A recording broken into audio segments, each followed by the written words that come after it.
When disciplining unruly vassals, most lords sent armies. My father Tywin only had to send a singer. There's no faster way to dull a vassal's ambition or any festive occasion than hearing the reigns of Castamere. The House Reign of Castamere was an old and proud house that was slowly sinking back into the muck. Their mines had run dry. Without gold, they turned to a more common source of wealth: daughters. Lady Ellen Rain was betrothed to my great-uncle, but when he fell in battle, Lady Ellen sought comfort in his twin brother's bed, beating out the other woman he promised to marry. Then the husband, who had shared his twin's wife, shared his twin's death on a different battlefield. Lady Ellen flung herself at the new, and married, heir to the Rock. But my grandfather Titus was more kitten than lion. He ran away and told his wife of Lady Ellen's designs, and Lady Ellen soon found herself married off to Walter and Tarbeck, lord of another failing house. The Rains and Tarbecks should have sunk into obscurity together, and they would have if not for my grandfather becoming Lord of Casterly Rock.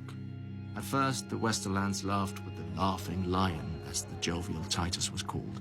But when men realized this lion had neither teeth nor claws, they started to laugh at him.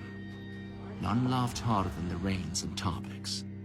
Though Lady Ellen was no longer welcome at Casterly Rock, Titus didn't refuse her brothers, Roger and Reynard Rain, not even when they asked for extravagant loans. Thanks to our family's gold, Lady Ellen restored Tarbeck Hall to a splendor she hadn't known since being cast out of our home. When my grandfather broached the subject of repayment, Roger and Reynard only laughed. And soon enough, my grandfather was laughing along with them.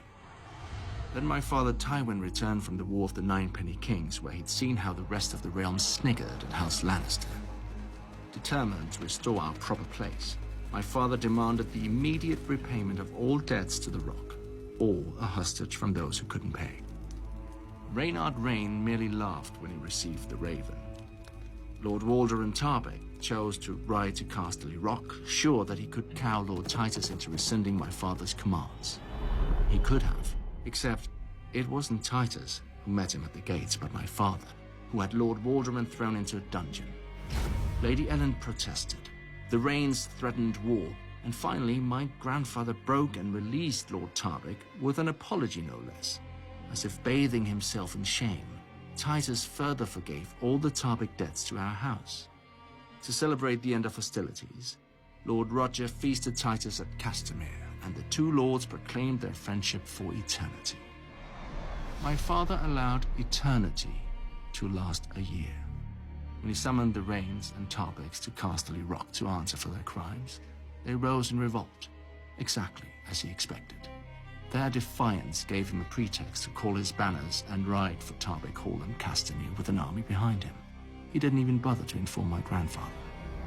My father's army descended on the Tarbeck so quickly that Lord Walderan had no time to gather his forces and rode against my father with only his household knights. Soon, his head, his sons' heads, and the heads of any man with Tarbeck blood adorned the spears of the Lannister vanguard as it marched to Tarbeck Hall.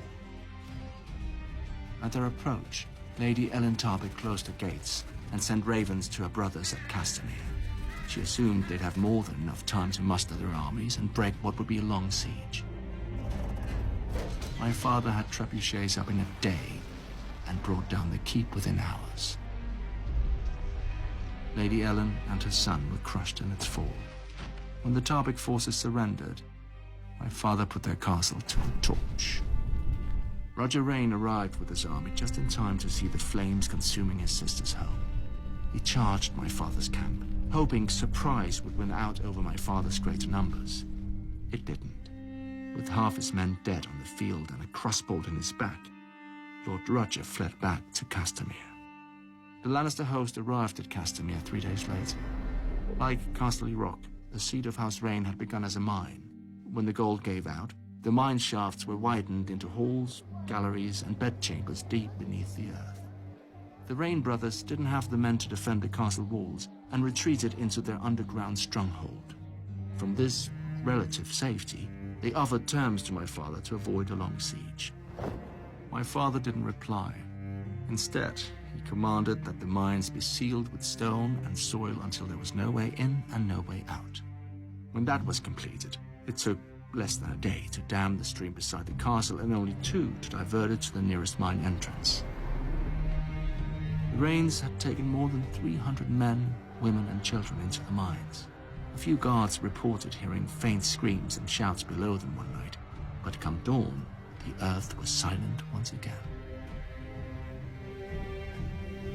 And now the rain weeps o'er their halls, with no one left to hear.